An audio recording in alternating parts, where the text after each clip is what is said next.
láì lòdà. Ògo ni forúkọ rẹ̀, Ọlọ́run tó ń jagun láì lòdà. Ògo ni forúkọ rẹ̀.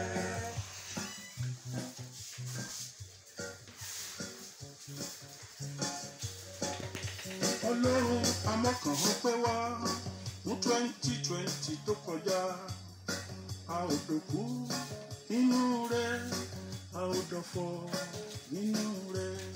Ọmọ wa ò yẹ kú nínú rẹ̀, aya wa ò yẹ kú nínú rẹ̀.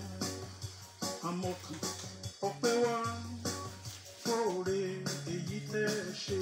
Ọlọ́run tó ń jagun láì lòdà. Ògo ni forúkọ rẹ̀, Ọlọ́run tó ń jagun láì lòdà rárá. Ògo ni forúkọ rẹ̀. 2021 yìí ló sàn wá sí rere. Jíjẹ mímu á rọrùn fún gbogbo wa. Lílọ bíbọ̀ wa kò ní já sí ikú. Jíjẹ mímu wa kò ní já sí ikú. Ọlọ́run pẹ̀lú wa, a má ṣe sì gbé lọ́dún èyí. Ọlọ́run tó ń jagun láì lòdà. Ògo ni forúkọ rẹ̀, Ọlọ́run tó ń jagun láì lòdà rárá. Ògo ni forúkọ rẹ̀. Àmọ́ kí wa kú alẹ́. Ayé Ọlọ́run lógo fún oore ọ̀fẹ́ tọ́lọ́run fún wa. Ẹ mọ̀ tó ṣokùnfà orin yìí. N ò mọ̀ bí ìwọ ṣe mú ọpẹ́ láti ìbẹ̀rẹ̀ ọdún yìí. Ọ̀rẹ́ mi kan mọ̀ ni ló mọ̀ fún orin ìsinmi lẹ́nu. Ọ̀rẹ́ mi Ìsíkẹ́lá Adésínà níbi tí a ti máa ń ra oúnjẹ adìrẹ àti ògùn wọn ní Ìjẹ̀rú primary school, lẹ́gbẹ̀ẹ́ Ìjẹ̀rú primary school. Ó fún mi ní àṣírí bí Ọlọ́run ṣe máa ń mú kínú èèyàn dùn nínú orin yìí. Mo sì kọ́. Èmi náà rí i pé orin tó yẹ kéèyàn máa kọ ni. Ẹ̀yin tẹ́ ẹ̀ máa ti ń lọ ra oúnjẹ adìẹ, tẹ́ ẹ̀ ń lọ ra ògùn adìẹ lọ́la, ẹ kọ́ wọnú ṣọ́ọ̀pù rẹ̀. Ẹ sì rí i pé ayọ̀ yín yóò kún. Ó mú dá mi lójú ó ní ayọ̀ ó kún. Ẹ láyọ̀ tọ́sẹ̀ yín ó fi parí ni. Àdúpẹ́. Ọ̀nà ìbọ̀dẹ́ tó fi lọ́kọ́kọ́ pè mí lórí orin wọn ni àwọn láìkì ẹ̀.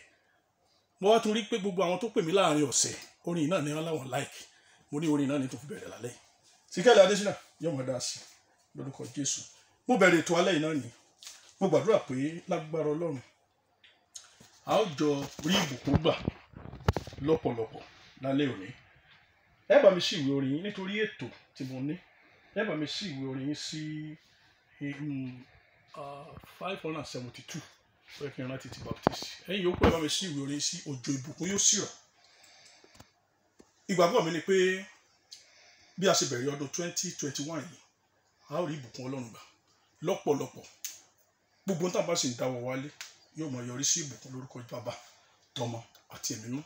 Bẹ́ẹ̀ ni yóò rí bí a ṣe.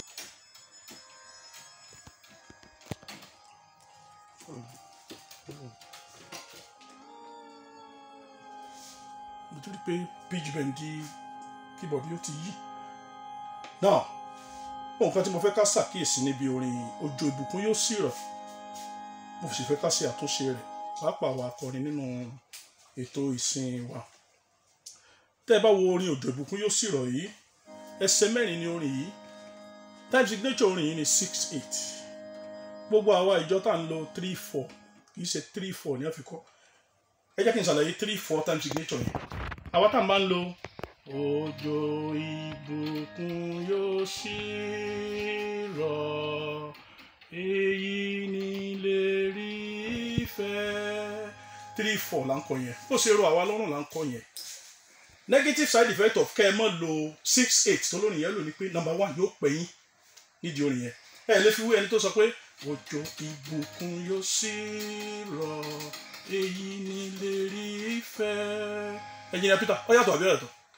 Àkọ́kọ́ ni òjò ìbùkún yóò sì, that's 3/4 time signature. Now 6/8 time signature. Òjò ìbùkún yóò sì rọ̀, èyí ni ìlérí ìfẹ́. Àwọn ti parí ẹsẹ̀ mẹ́rin tí wọ́n bá wọn. Ẹ̀yin ó sì ṣe wà lẹ́sẹ̀ kejì. So those are the negative side effects of kẹ́ ẹ máa lo normal time signature. Mo gbàdúrà pé lórúkọ Jésù òjò ìbùkún Ọlọ́run yóò rọ̀ sórí ẹnì kọ̀ọ̀kan wa. Àkàdé kákọ̀ lọ síbi ìtàn. ok orin tí mo fẹ́ yẹ̀wò lálẹ́ yìí ẹ bá mi sí ìwé orin olóyìnbó Broadman hymnal sí 422 Progressive Apostolic 773 onítàbọ̀mí 606 Apostolic ti Christi 708 bákan náà is praised bilingual hymnal èyí tí Deacon Paul Akínlábí ṣe àkójọ rẹ̀ 422 ìwé orin ti ìjọ United Apostolic èyí tí ìyáàfin Elizabeth wọ́n fi ránṣẹ́ sí wa ẹ bá mi wò ó ní hymn 708 ó ń tọ́ mi lọ ìró ìbùkún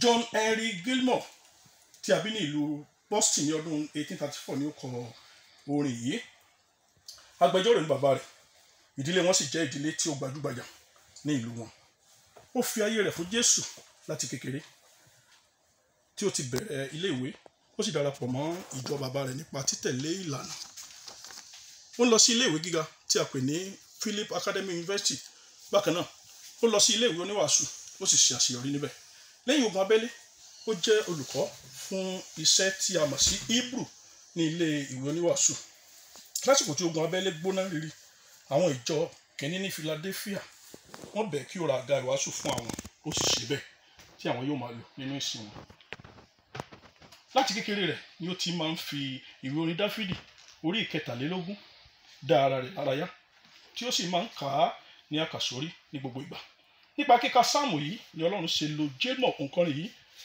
láti lè mọ̀ pé ìtọ́ni Ọlọ́run ló ṣe pàtàkì nínú ayé ẹ̀dá yálà nínú lílọ bíbọ̀ jíjẹ mímu wa ìhùwàsí wa bákan náà ó gbà pé ìtọ́ni Ọlọ́run á máa mú kí ènìyàn mọ̀ bóyá ó yẹ kí òun dá sí ọ̀rọ̀ pàápàá láàrin àwùjọ láàrin ẹlẹ́gbẹ́jẹgbẹ́ láàrin ìjọ Ọlọ́run àti bẹ́ẹ̀ bẹ́ẹ̀ lọ ará mi nínú Olúwa bí o kò bá tíì máa béèrè fún ìtọ́ni Ọlọ́run nínú ìdáwọ́lé rẹ wo Gilmore òǹkọrin yìí kí o sì bẹ̀rẹ̀ sí béèrè fún ìtọ́ni Ọlọ́run pàápàá ọdún 2021 yìí tí a ṣẹ̀ṣẹ̀ mú yìí a mọ̀ nílò ìtọ́ni Ọlọ́run a mọ̀ nílò láti tan ara wa jẹ ohunkóhun tá a bá fẹ́ ṣe ẹ jẹ́ ká béèrè lọ́wọ́ Ọlọ́run kí Ọlọ́run bá wa fi àṣẹ sí má déédéé ronú nípa tara rẹ má déédéé gbèrò ara rẹ kalẹ̀ láti fi gbé ìgbésẹ̀ ó léwu púpọ̀ ará mi nínú Olúwa ó ṣeé ṣe kí Ọlọ́run darí wa fún ohun kan láti ṣe lọ́dún yìí kí ìdíwọ́ pẹ́pẹ́pẹ́ ti fẹ́ wà ó ṣeé ṣe kí ìpọ́njú díẹ̀díẹ̀ fẹ́ wà lójú ọ̀nà gẹ́gẹ́ bí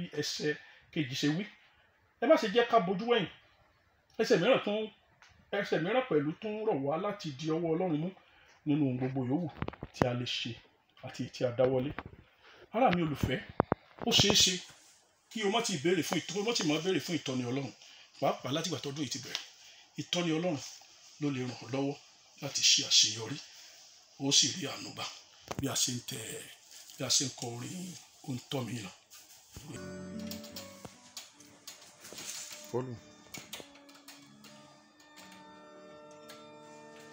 ẹ jẹ́ kí n tún ẹsẹ̀ àkọ́kọ́ yẹn kọ torí àwọn ibi tí ó ti lọ́ yẹn ìfẹ́ káwọn yẹn ṣe mistake bẹ́ẹ̀. ó ń tọ́ mi lọ ìró bùkún ọ̀rọ̀ tọ̀run tù mí nínú ohun tó wù kémi lè ṣe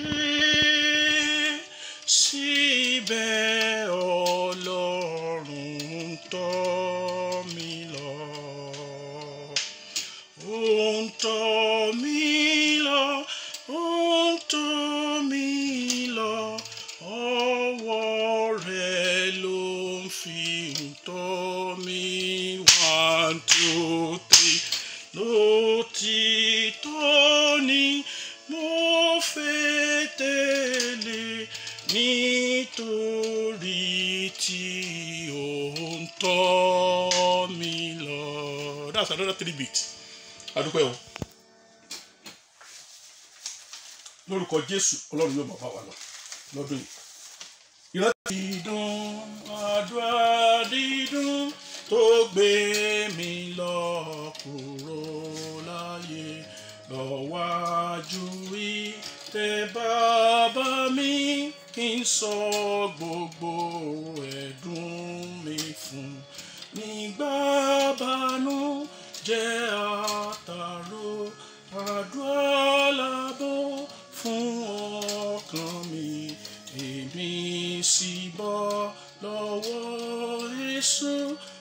tí mo bá gbàdúrà dídùn. Pa Emmanuel Alabi Okunola, àwọn ọmọ yín, ọmọ ọmọ, ayọ̀ ọmọ, ọkọ ọmọ, wọ́n ń ṣe lédè, wọ́n sì ń ṣe ìrántí 20 ọdún ìpapòdà yín.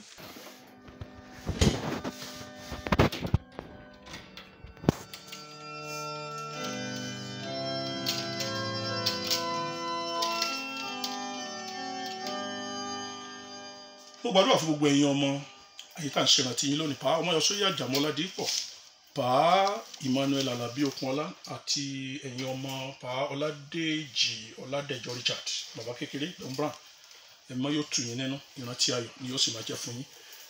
Lórúkọ gbogbo Baptist Student All Students Association